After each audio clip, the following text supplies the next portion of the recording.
Merlin é o demônio mais poderoso do seu mundo desde bebê, mas ele acaba devendo tantas moedas de ouro que foge para outras terras, como um lacaio de humanos, goblins e chefes poderosos tentando esconder seu poder. A história começa numa noite fria no castelo do submundo, apresentando o protagonista. E o Rei Merlin, que é tão poderoso que trabalha de forma relaxada. Enquanto isso, ocorre uma guerra secular entre humanos e demônios, atualmente liderados por Lilith, irmã do rei. Uma súcubo bastante poderosa, que parece controlar o inimigo usando seu charme para que eles se ataquem entre si. Porém, os humanos também utilizam heróis como armas, com Alice à frente deles. Uma albina equipada com armadura e espada especial contra demônios, equilibrando a balança em um combate épico corpo a corpo. As duas são de nível de elite, mas o prota não está aguentando que façam tanto e mais, porque a espada de Alice está conseguindo cortar completamente os ataques de Lilith, que no final acaba sendo subjugada. Os guerreiros começam a comemorar enquanto seu bispo aparece para o contra-ataque final. Para acabar com aquele que é o mais temido dos 7 reis demônios, ele inclusive tem o recorde de mais mortes humanas certificado. Por isso, no fim, o bispo muda seu plano, pois possui uma arma feita para eliminar os desprezíveis demônios. Uma obra da sabedoria de 100 anos e que com um único impacto vai destruir todo o castelo. O plano era só eliminar o rei, não causar outro massacre. No entanto, acontece que o velho busca uma vingança pessoal depois de ser humilhado por Merlin várias vezes. Por isso, sua obra e sua baleia o afastaram do bem, levando-o a experimentos questionáveis para alcançar seu objetivo. Com uma monstruosidade de 100 olhos que, sem pensar muito, libera um raio de poder incrível que aniquila as tropas de demônios da linha de frente. Porém, quando o rei surge, esse poder para de crescer, pois todos o observam com medo e respeito. E como não, se parece que ele está se divertindo depois do trabalho. Enquanto o bispo se apresenta como seu arqui-inimigo, seu rival final, seu nêmesis. O prota só se lembra dele porque foi o único sobrevivente da última cruzada. Porque antes mesmo de atacá-lo, ele já estava mijado de medo e implorando por sua vida, até prometendo que traria humanidade para ele. O cara tenta esconder essa vergonha atacando de novo com uma baleia, mas dessa vez com toda a sua força, usando a alma dos próprios guerreiros dele. Mas aqui basta que Merlin desembanhe sua espada para que a criatura gigante seja cortada completamente ao meio. O bispo, incrédulo, imediatamente se joga no chão para implorar novamente. Com tanta sorte, o protagonista precisa retornar ao castelo para concluir o relatório semanal demoníaco. No entanto, Alice diz que a batalha terminou, não acaba. E para não menosprezar sua determinação, o cara lança um novo ataque que dessa vez desintegra as tropas que restavam ao seu bispo, e por pouco a garota, com uma onda de choque e uma cratera no chão que só mostram a brutalidade do seu poder. 2 minutos depois, ele é repreendido pelos companheiros que não veem os resultados esperados em suas terras. Ele pode ser o rei mais poderoso, mas se não saquear tesouros nem conquistar novos adeptos, será o mais inútil dos reis. O protagonista se levanta e diz que há anos mantém a estabilidade e o medo das pessoas pelos demônios. Com seu poder, ele pensava que só salvaria, até que a contadora demoníaca lhe mostra os cenários cheios de perdas após qualquer batalha, caso ele gere medo, mas gastando o dinheiro do reino. Na verdade, ela diz que ele tem uma dívida de 66 trilhões de ienes que, se ele pagar, pode continuar como rei. Mas se não, basicamente estão expulsando ele, já que o cara não tem nenhuma moeda, não resta outra opção a não ser aceitar. Ele sai, mente para a irmã dizendo que seu poder já não cabe neste reino e que precisa buscar rivais em outras terras. Ela faria qualquer coisa para que ele ficasse, mas quando ele diz que deve 66 bilhões, ela mesma faz as malas para que ele comece sua nova vida no mundo humano. Enquanto isso, Alice, gravemente ferida, se arrasta para fugir dos demônios, fingindo estar morta para tentar escapar. A garota quer usar sua cabeça para decorar o quarto, então Alice foge com o que lhe resta de forças.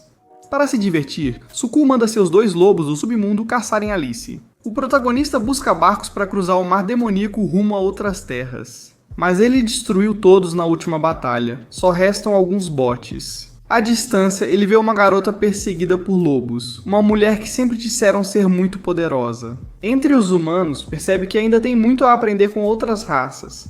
Ainda assim, ele disse à mãe que queria explorar e não morrer sozinho, assim como ela queria se apaixonar. Isso faz com que ele se levante para lutar. No entanto, quando ele machuca um lobo, eles evoluem para algo mais perigoso. Simplesmente é impossível. Então Merlin aparece novamente para acalmar as criaturas de sua irmã. Mas acima de tudo, para dizer a ela que após quase salvá-la 2 vezes, mesmo que da primeira tenha sido sorte, agora ela será sua escrava. Ela imagina várias obscenidades que ele fará, mas ele só a utiliza para que ela reme até as terras da luz. Porém, ela recebe um trabalho tão difícil que chega a fantasiar humilhar o rei. Além disso, ele não ajuda e ainda faz uma fogueira no barco com comida deliciosa. Porém, se fugisse, seria devorada por este mar repleto de criaturas como esses tubarões que os cercam. Ao sentir a aura do protagonista, eles fogem. Ela não entende, pois em seu reino até navios precisavam ser cobertos com esterco de dragão real para afastar esses tubarões, que então fugiam. Ela lembra que o dragão se perdeu e agora seu esterco é um dos mais caros. O protagonista se destaca por ter sequestrado o dragão real e feito dele seu mascote. E se vierem resgatá-lo, ele pode ir embora e vender todos os seus dejetos para pagar sua dívida e voltar ao castelo demoníaco. A garota percebe que o rapaz quer deixá-la, descarta o cristal e, sem ele, perdem o controle do dragão, tendo que seguir juntos. Ainda assim, é estranho que agora nem vejam peixe por perto. E aqui eles acabaram chamando a atenção do monstro marinho, uma deformidade gigante cheia de dentes. Mas o protagonista, sendo um demônio, não pode nadar nem lutar na água. Então a garota tenta atacar a besta, mas sua pele é muito dura. Marlene tenta falar com a criatura e pede para que ela seja sua escrava e os leve até a margem. Ela não aceita, irritando o protagonista. Como a criatura vai devorá-los, ele saca a espada e, com um golpe, depena a criatura como um frango, dando a eles comida suficiente para chegar à margem. O protagonista, cansado de sua escrava, a liberta para seguir sua aventura, mas antes leva algo muito precioso dela. Enquanto Alice pensa em sua virgindade, o protagonista pega a armadura para vender e foge dela, sendo amaldiçoado.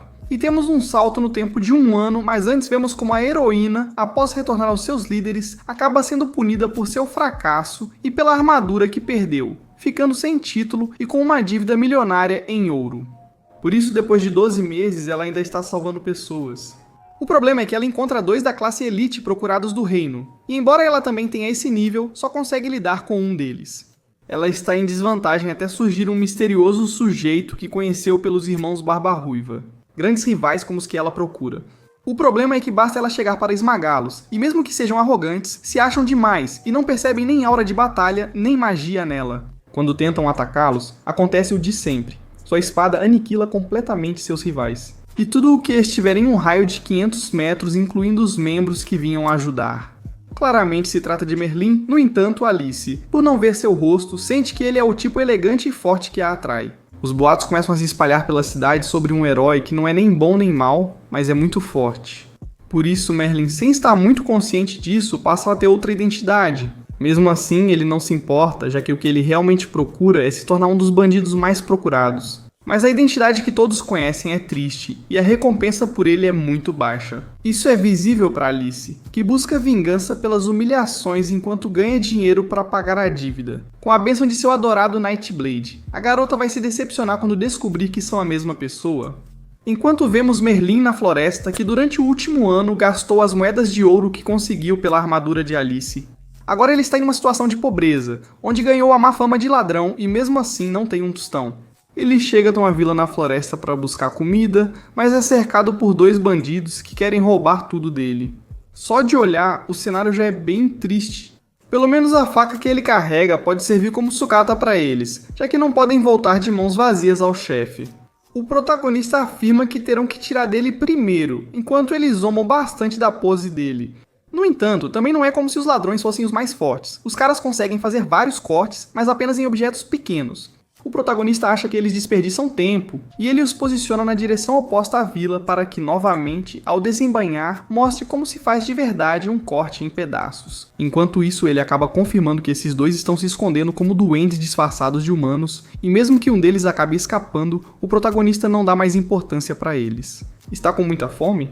O que ele não sabia é que havia um tratado de não agressão entre humanos e duendes. Assim, ao saber disso, o líder dessas criaturas tem a desculpa perfeita para invadir e saquear, já que disfarçar seu povo como humanos fazia parte do plano para forçar a guerra na qual planejam massacrar quem puderem. Se aquele loiro for tão forte, também será destruído. Eles vão saquear e escravizar o máximo de pessoas que puderem, até tomarem conta de todo o povoado, sem saber o que os espera com o rei demônio. Se não deixarem comida para ele, vai ter briga. Foi assim que ficamos quando Merlin chegou à cidade. Ele escreve para a irmã dizendo que está ótimo vivendo em uma mansão com toda a comida, conforto que pode desejar e as empregadas mais belas. Portanto, a menos que os outros reis demônios se ajoelhem diante dele e perdoem sua dívida, ele nunca vai voltar. É uma carta que ele envia de estômago vazio, enquanto é expulso de um bar por não poder pagar. Agora ele está sendo procurado por 5.000 moedas de ouro. Por isso, ele foge e acaba encontrando Henry, um garoto bastante antipático para quem tenta vender um truque com sua espada em troca de algumas moedas. Mas como é fã de heróis, não é bobo e o vê só como um adulto fracassado, sem emprego nem mulher.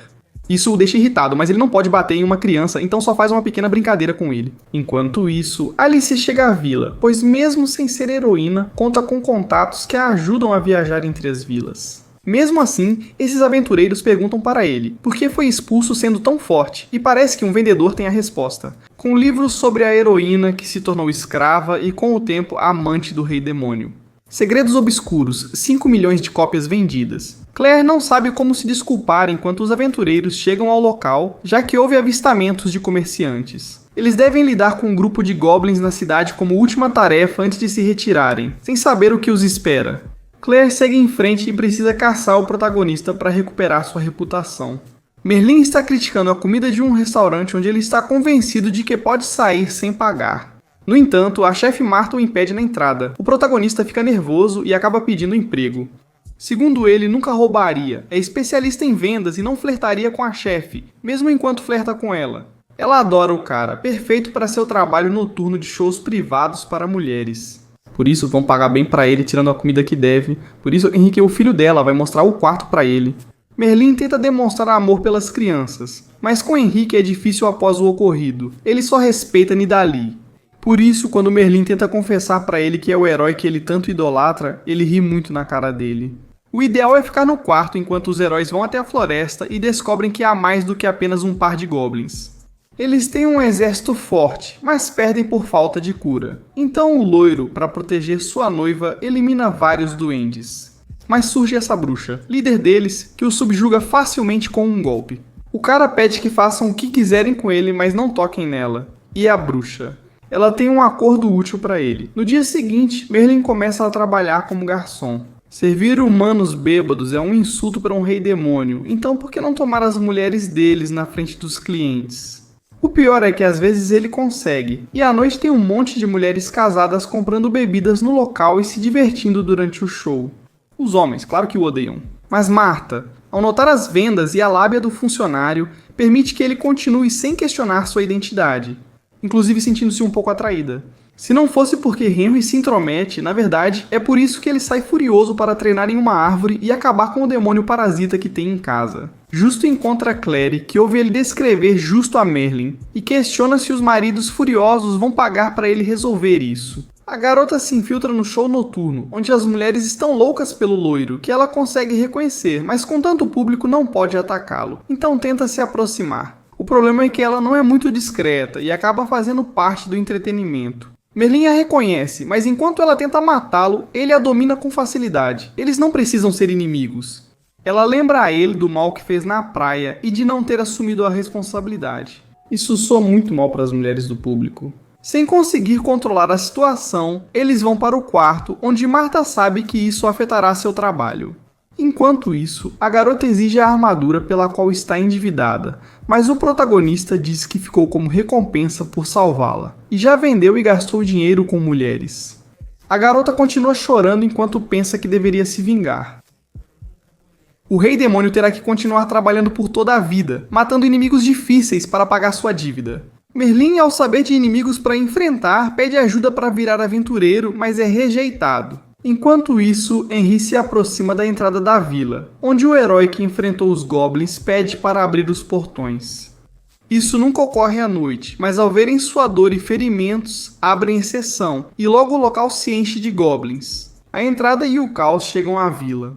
Henry não tem outra saída a não ser se esconder, cheio de medo, enquanto Claire sai para tomar um pouco de ar, percebendo que as casas estão pegando fogo. Então ela precisa agir. Enquanto o protagonista, se recuperando, recebe clientes inesperados, que como não vieram comprar nada, ele expulsa a pontapés. No entanto, Marta sabe que algo está acontecendo e precisa procurar seu filho, Merlin. Ela percebe que há mais goblins do que o normal. Após impressionar suas clientes com força, ele precisa proteger a mulher que ainda não pagou. A cidade está um caos e ao proteger o filho, Martha chama a atenção e é sequestrada. Enquanto isso, Henry sente-se impotente por não poder agir, enquanto Merlin aproveita as lembranças trazidas pelo caos. Mesmo assim, esses goblins são muito fracos e ele perde o interesse. Claire aparece para propor que juntos salvem a vila, e esse reconhecimento possa transformá-lo em um aventureiro respeitado. Como isso não lhe dará moedas de ouro, ele recusa. A garota não espera nada dele e enfrenta vários goblins sozinha. Até que as chamas da bruxa de antes a envolvem, começando uma batalha onde as duas são fortes. Mas Claire não tem um exército para apoiá-la, pelo menos até que lacaios feridos chegam para relatar que um super-humano já acabou com metade das tropas. A bruxa ordena retirada imediata e leva vários sequestrados às cavernas. No dia seguinte, surgem pessoas querendo os méritos de Merlin e Claire, se passando por heróis. Com uma nova missão de resgate surgindo, eles os escondem. A garota, ao ver a covardia, decide enfrentar os doentes sozinha. Apenas Henry demonstra coragem, mas ao buscar a espada do pai, é brutalmente espancado por 2 goblins. Onde Merlin acaba salvando ele, enquanto isso sente que não está sendo pago o suficiente. Ainda assim, ver a determinação do garoto faz Merlin lembrar de quando protegia seu irmão. Desta vez, ele usará o poder de um rei demônio para ganhar o respeito do garoto. Ele não sabe como chegar à caverna, então se junta ao grupo de aventureiros e tenta liderá-los. Mas sua reputação entre os casais não o torna muito confiável, então ele aceita a ajuda do mais bobo para que possam avançar. Na caverna, a bruxa entrega o saque e logo, com armadilhas, chegarão 2 cabeças de humanos poderosos. Ao chegar, Merlin percebe um muro de fogo mágico que impede a passagem de quem não seja sagrado ou de nível superior. Todos seriam carbonizados, ela tem certeza. Ela grita até o protagonista, resistente como sempre, surgir atrás dela. Ele tenta mostrar que ela não vai vencê-lo, mas ela só enxerga um camponês simples e sem presença. Com raiva, ela invoca seu melhor ataque, um redemoinho de fogo bem na cara para que Merlin, com um único espirro, devolva, aniquilando todos os seus lacaios. Enquanto isso, ele acerta um golpe nela que a lança quase morta. Ele é imparável e as testemunhas começam a respeitá-lo. Enquanto isso, Claire, infiltrada na caverna, se encarrega de libertar os prisioneiros e enquanto eles conseguem escapar, ela cuida do rei. Mas ao entrar na sala repleta de tesouros, a presença desse governante a intimida. Mesmo achando ser mais rápida, ela se surpreende, enquanto o protagonista se perturba com a caverna ter tantos caminhos. Por isso, Claire terá que suportar um pouco esse sádico, que gosta de quebrar seus ossos e ouvir seus gritos. Claire lança uma forte tempestade de neve, impossibilitando o gordo de desviar dos ataques. No entanto, quando parecia que ele ia desmaiar, era só parte do seu jogo para que o adversário perdesse toda a esperança. Ele muda de aparência. Além disso, o poder da relíquia a atinge de forma letal e ela perde as forças. Aqui Merlin encontra os reféns em fuga. O protagonista cuida do resto, e ao verem essa força incrível, pedem para ele salvar a Albina. Sua voz diz que ele deve conquistar o favor dela. Martha pagará o triplo. Acima de tudo, ele ouve que o salão principal está cheio de moedas de ouro. O cara avança tão rápido que destrói tudo no caminho. E enquanto o rei está prestes a acabar com a garota, uma presença estranha aparece, admirando e se apossando dos tesouros. O rei fica furioso, pois sofreu para roubá-los. Nesse momento, o protagonista fica sério, arranca o braço dele e coloca a garota em segurança, dizendo que ela não precisa se preocupar tanto com os outros. Ele vai cuidar do resto. O rei Goblin se regenera facilmente, esperando assustar seu rival. Mas com Merlin é diferente. Ele bloqueia cada golpe com a mão nua, pensando nos pontos de estatística que ganhará ao derrotar a criatura. A besta faz de tudo, mas sua força nem sequer o move, e tudo o que consegue é lembrar que se trata de um rei demônio. Enquanto é atravessado ao meio, um impacto tão forte que tudo começa a desmoronar, obrigando-o a decidir entre a garota e ele. E o tesouro milionário? Ele sabe que deixá-la morrer seria um problema. Então, ao ver seu dinheiro sendo enterrado, foge da montanha. Todo mundo agradece a ele, mas por dentro ele está chorando. Mesmo assim, a garota fica a salvo, Merlin cuida dela, e ao tratar seus ferimentos, parece querer se aproveitar. Mas ele cobre com saliva, que é muito curativa e provoca sonhos lúcidos, onde Claide pensa que sua amada Nidalee foi quem a salvou. No dia seguinte, quase nua e sem memória, ela acha que Merlin se aproveitou dela. Enquanto isso, ele só compra pão e vê aldeões levarem o crédito por suas ações. mas não se importa. Ele volta ao restaurante esperando o agradecimento da garota, mas ela só o recebe confusa com a espada. O protagonista conta a ela o que ocorreu, como salvou sua vida e arriscou um tesouro que poderia ter roubado. A garota acaba ficando um pouco arrependida. Mesmo agradecendo, para Merlin não basta. Ele quer que ela o ajude a virar aventureiro, e Clade aceita. É como ele se despede do trabalho. Como gigolô, as quarentonas Marta e seu filho sentiram falta dele, mas precisam seguir em frente. Assim eles viajam juntos, enquanto os goblins não sabem o que fazer sem um chefe nos restos da caverna. No entanto, aparece uma mulher que parece poderosa e com o cajado que o rei tinha para extrair uma chave misteriosa, e sem esforço eliminar qualquer testemunha. Enquanto isso, Merlin chega ao famoso grupo de aventureiros, onde rapidamente percebe que muitos dos contratos não pagam os usuários, embora o de mortos-vivos esteja bom por 1000 moedas. Eles vão até Lúcia, onde Clade parece traí-lo, entregando-o inesperadamente com sua recompensa. Ele faz com que ele tenha uma dívida por ser bandido e precise pagá-la trabalhando como aventureiro. Ainda assim, tiram parte da recompensa e dão poucas moedas para ela. E agora, Merlin terá que medir seu nível de poder na bola de cristal que atribui rankings desde o ferro, que é o mais baixo, passando por prata elite, o respeitado sagrado que já vimos, e terminando com o grau exclusivo ametista, ao qual o protagonista considera que pertence. Aqui aparecem amigos como Hobbs, um bêbado, e Arnold, que já tentou se declarar para ela várias vezes, mas sempre foi rejeitado. Por isso, agora ele sente raiva de vê-la com Merlin, menosprezando-o e usando o dinheiro dos pais para desafiá-lo, mas acaba sendo humilhado sem esforço. Todos veem que o novato é forte, enquanto outro guerreiro surge querendo testar seu nível. O prota só o considera mais um fraco, e ao ver que consegue o ranking sagrado, tem certeza de que vai quebrar aquela bola de cristal. Até mesmo Clade está com medo. No entanto, ele não tem nenhum traço de magia. Ele vendeu tanta conversa fiada que todos zombam do seu ranking nulo. Ele não pode ser aventureiro. Mesmo assim, ele confia em si, sabe que é forte e pede para enfrentar o mais forte do grupo. É assim que surge o velho, mestre do lugar, de nível sagrado e respeitado por todos. Mesmo assim, ele aceita o combate, mas exige que seja a sós para não envergonhar o loiro. O velho, confiante por nunca ter perdido, afirma que só precisa mostrar um pouco de poder para ser aprovado. O protagonista fica sério e, ao mover levemente a espada, gera uma onda expansiva até a entrada. Todos pensam que foi obra do velho, mas ele sai tão chocado que precisa trocar de calças. Mesmo assim, o prota mantém ranking de ferro. Se Clade quiser entrar, ele dará 10% dos lucros. Obviamente, ele acaba sendo rejeitado. No entanto, por mais que Merlin tente bancar o durão, ele não tem nem moedas para comer. Então, à noite. Enquanto a garota toma banho, o protagonista se esgueira pela casa e, ao ser descoberto, a tranquiliza dizendo que não há nada de valor para roubar. Mas ele será a segurança, vai se encarregar de protegê-la nesta casa.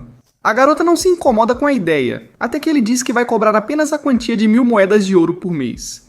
Ela acaba de novo na rua, mas fazendo um escândalo como se fossem um casal de namorados. Clade permite que ele passe a noite enquanto Merlin a faz dormir com as mãos e toma a cama para si. Assim, no dia seguinte, todos na guilda veem que agora moram juntos. Ele tenta se justificar, mas ninguém acredita. E é assim que Arnold aparece, cheio de raiva, para desafiar o protagonista naquilo em que ele possa se destacar mais no contrato. Para eliminar os mortos-vivos, o protagonista aceita, mas precisa de um companheiro de nível superior para assumir a missão. Clade, irritada, rejeita e vai com Arnold, mesmo ele a irritando. O protagonista não se deixa pisar. Ele embebeda Hobbs para aceitar a missão, mas sóbrio, ele se arrepende, pois acha que ambos são fracos para isso. Grau A. Merlin sabe que será fácil, mas ao avançar, encontram os cavaleiros do Duque da Rosa. Pessoas respeitadas se aproximam tão arrogantemente que o protagonista não se importa, nem mesmo se for com a princesa Cecília, e os trata naturalmente. O líder da tropa está prestes a decapitar o camponês quando uma debandada de rinocerontes em chamas se aproxima. O que é curioso, porque essa raça parece estar assustada. Nessa velocidade, os cavaleiros não conseguem pará-los, mas precisam proteger a princesa. Até que veem como o cara loiro fica na frente deles e com um só dedo consegue dominar essas criaturas com uma força desumana. Todos se surpreendem. O cavaleiro se arrepende do desafio, e os rinocerontes, percebendo o perigo, mudam de direção, o que nunca fazem. Por isso, a princesa Cecília desce da carruagem para agradecer ao loiro e oferecer um contrato de 10.000 moedas de ouro para protegê-la. Merlin, quase sem vida, pele e osso, diz a ela que só dará esse luxo se ela pagar 66 trilhões. Ele é facilmente ignorado, pois os cavaleiros continuam buscando os mortos-vivos. Enquanto isso, Arnold segue ignorado por Clay, que só se apaixona por seu guerreiro Nightblade. No entanto, para Cecile, o cara não passa de um palhaço. Estão dando fama demais para ele, comparado aos 4 grandes guerreiros de 400 anos atrás. Como Carona, que derrotou 7 sagrados em uma noite, ou Zoe e Joey, que derrotaram o gigante. Eles realmente merecem um legado, inclusive o líder Bernard, que derrotou um dragão real. Eles são as verdadeiras lendas, enquanto isso, Justo se encontra com os rinocerontes e Cecile para provar que aquele Nightblade não é páreo nem para ele. Ele pega sua espada e com um único golpe corta todas as criaturas ao meio. Ele é realmente forte, enquanto Merlin também demonstra poder, mas flertando com membros de outras equipes. As garotas parecem satisfeitas, mas Justo é repreendido por Alice, que o alerta para não se distrair com mulheres na missão. Está claro que ela está com ciúmes, já que nem sequer estão na mesma equipe. Agora, se o prota fica sem diversão, só lhe resta ouvir as informações sobre a missão. E é que os mortos-vivos estão à solta porque alguns saqueadores perturbaram a tumba de um poderoso chanceler maligno que se levantou invocando todo tipo de esqueletos. Quem vencer o chefe ganha a recompensa. Claire, que se esconde na floresta, acaba vendo em segredo Cecil ao lado de um portal, onde uma voz misteriosa acaba chamando-o de Bernard. Como o lendário herói de 400 anos atrás, ela acaba sendo descoberta, então mostra que é boa em improvisar. Ela finge estar bêbada, como se não entendesse nada, e aos poucos vai sumindo, deixando apenas uma marca para continuar ouvindo. É assim que Cecil conversa com seu rei, a quem diz que estão muito perto da caverna do chanceler não morto, é como Césio com o rei. Ao encontrar aquele que foi aliado do velho, do seu rei, e que tem uma das chaves que precisa e que já vimos. Por isso enviou um dos 4 guerreiros lendários que ele reviveu, confirmando assim que se trata de Bernard. Claire ouviu algo importante e delicado, mas sabe que não pode pedir ajuda a Merlin. Mesmo sendo o mais poderoso, ele sempre zomba. Então ela vai cuidar disso por enquanto, a princesa acaba sendo a primeira a chegar na caverna. Enquanto isso, Bernardo continua, pois sabe que esses guerreiros fracos se perderão neste labirinto perigoso.